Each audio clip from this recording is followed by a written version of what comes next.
हे दोस्तों, welcome to study IAS.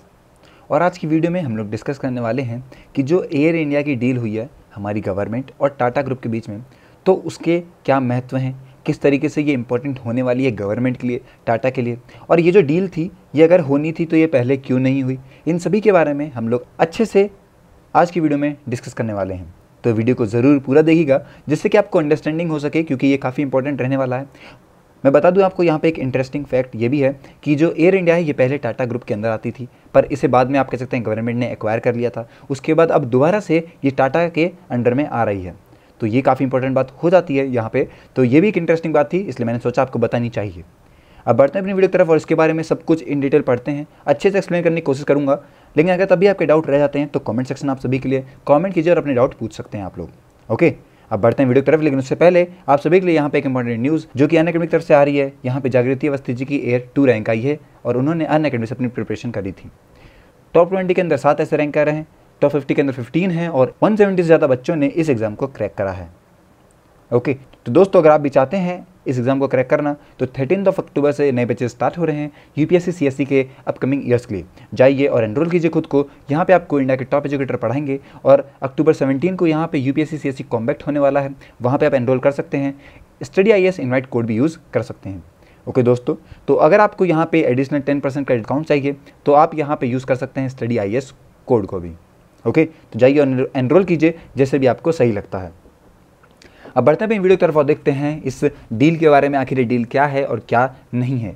सबसे पहले बता दूं कि यहाँ पे हमारी गवर्नमेंट ने अनाउंस करा है कि वो अपने जो स्टैक हैं अपने एयर इंडिया के, और साथ ही साथ कुछ स्टैक आप कह सकते हैं उनके दो अलग अलग बिजनेस जिनका नाम है आप कह सकते हैं एयर इंडिया एक्सप्रेस लिमिटेड और Air India SATS airport service private limited, इन दोनों को यहाँ पे आप कह सकते हैं सेल करना चाहते हैं और इनके पूरे स्टैक आप कह सकते हैं मतलब कि पूरे तरीके से ये बेचना चाहते हैं इसको। ये सारी बातें जो हैं ये बताई गई हैं हमारी गवर्नमेंट के द्वारा फ्राइडे को। अब बात करते हैं आखिर किस तरीके से टाटा ग्रुप का इस पर रोल है। सबसे पहले कि क्या वजह थी जिस वजह से एयर इंडिया को खुद को बेचना पड़ा, क्योंकि आप कह सकते हैं एयर इंडिया भारत की है और काफ़ी आप कह सकते हैं अच्छी रही थी, लेकिन अब ऐसा क्या पता लगा कि अब इसे बेच रहे हैं। तो देखिए, ये जो सेल है एयर इंडिया की प्राइवेट प्लेयर के लिए ये बहुत पहले से ही चलते आ रही है। जो एयर इंडिया है ये सबसे पहले स्टार्ट हुई थी 1932 के अंदर टाटा ग्रुप के द्वारा, लेकिन 1947 में आप कह सकते हैं जैसे ही इंडिया को उसकी इंडिपेंडेंस मिली थी तो इंडिया ने इस एयर इंडिया के 49% जो स्टैक हैं वो खरीद लिए थे।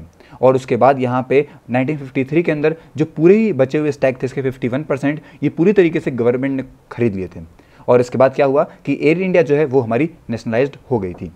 कुछ दशकों के बाद ऐसा देखा गया कि जो हमारे नेशनल कैरियर डोमिनेटेड हैं इंडियन स्काई के अंदर, ओके, वहाँ पे जो इकोनॉमिक लिबरलाइजेशन है वो देखा गया था और आप कह सकते हैं जो प्राइवेट प्लेयर है वो बहुत सारे वहाँ पे आ गए थे।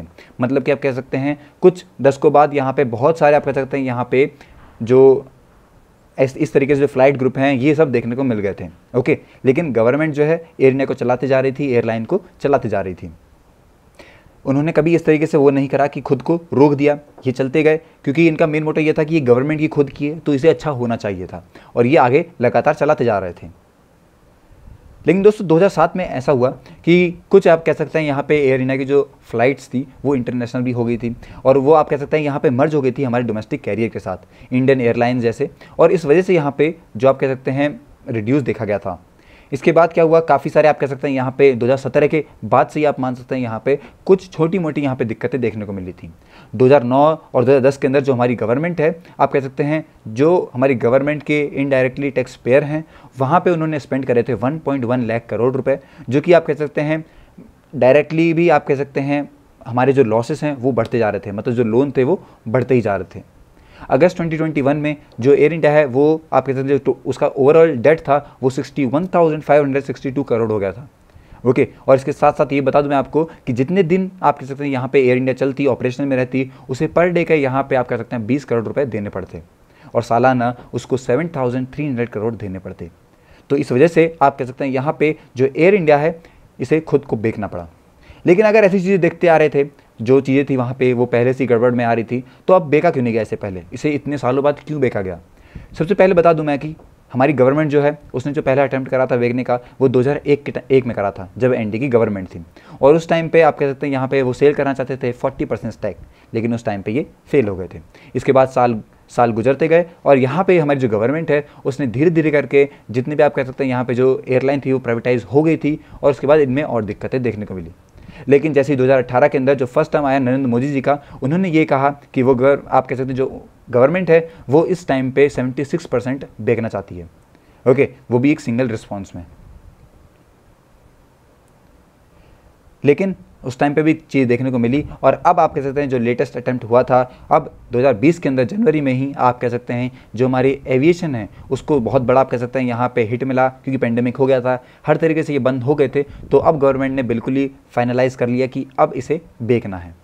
तो इस वजह से हमें ये जो देखने को मिली हैं चीज़ें ये अब जाके मिली हैं।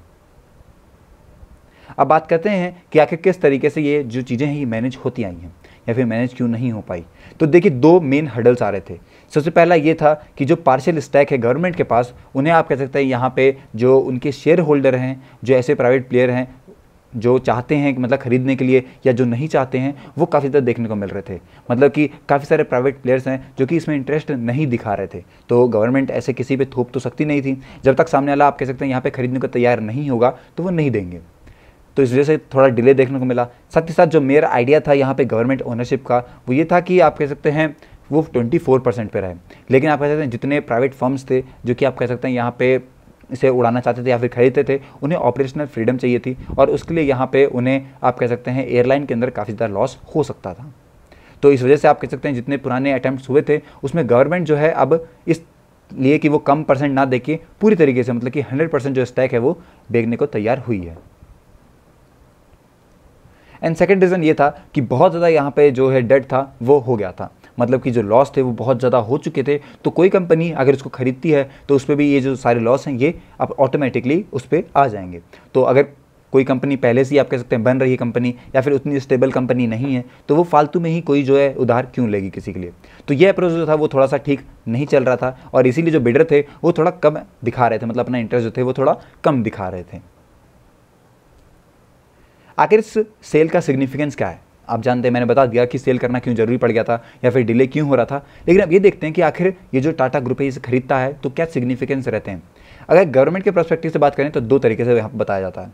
जो हमारे पीएम मोदी कमिटमेंट है कि वो रिड्यूस करेंगे यहाँ पे आप कह सकते हैं हमारे गवर्नमेंट के जो रोल रहेंगे इकोनॉमी में उसके साथ साथ। ओके, इसके साथ साथ वो ये भी कहते हैं कि जो टैक्स पेयर हैं जो कि आप कह सकते हैं जिन्हें लॉस हुआ है एआई की वजह से, वहाँ पे भी जो टैक्स पेयर हैं वो अपने टैक्स को बचा सकते हैं। ओके, इसके साथ जो इससे पहले जो डिफ़िकल्टीज़ देखी गई थी एआई के डिसइन्वेस्टमेंट में और जो आप कह सकते हैं जो डिसइन्वेस्टमेंट हुआ था वो भी आप कह सकते हैं कि यहाँ पे ठीक करा जाएगा। इन सब बातों में बताया गया है। लेकिन इसके साथ साथ अगर हम लोग पैसे के बारे में बात करें तो ये जो डील रहने वाली है ये काफ़ी बड़ा आप कह सकते हैं अचीवमेंट रहेगी गवर्नमेंट के लिए ही, क्योंकि आप कह सकते हैं एक तरीके से एक ऐसी कंपनी जो कि डूब रही थी कुछ सालों में, वो अब उस कंपनी को कोई और खरीद रहा है, तो ये एक तरीके से गवर्नमेंट के लिए ही बढ़िया बात होगी। ओके, जैसे मैंने आपको बता दिया कि जो एयर इंडिया का डेप्ट था वो काफ़ी ज़्यादा हो गया था, 61,562 करोड़ हो गया था और टाटा ने इसको आप कह सकते हैं जो खरीदा है will take care of ₹15,300 crore रुपए। ओके, इसके साथ साथ वो एक्स्ट्रा जो पैसा देंगे गवर्नमेंट को वो देंगे 2700 करोड़ रुपए कैश जो देने वाले हैं। तो इतना सारा आप कह सकते हैं यहाँ पे जो चीज़ें हैं वो देखने को मिली हैं और जो आपके बचे हुए आप कह सकते हैं 43,562 करोड़ रुपए हैं जो कि आप कह सकते हैं डेट में अब भी रह जाएंगे। तो आप कह सकते हैं वो एसेट बचेंगे गवर्नमेंट के लिए, जैसे उसकी बिल्डिंग वगैरह होगी उस पर, और वो जनरेट करवाएंगे आपके अप्रॉक्सीमेटली 14,718 रुपये। ओके, और अगर ऐसा ही रहता है और गवर्नमेंट आप कह सकते हैं यहाँ पे जो लास्ट में अपना बचेगी, उसके जो पैसे बचेंगे उधार वाले वो बचेंगे 28,844 करोड़ रुपए जो उसे वापस देने पड़ेंगे।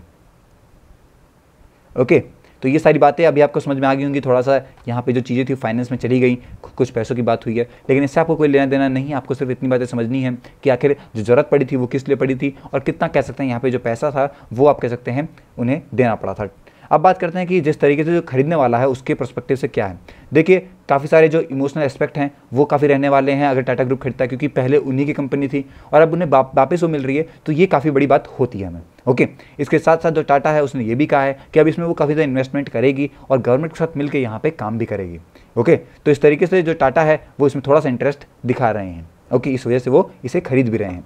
तो ये थी पूरी वीडियो जिसके बारे में आई होप कि आपको समझ में आया होगा। मिलते हैं अपनी नेक्स्ट वीडियो में, तब तक के लिए हैव अ नाइस डे।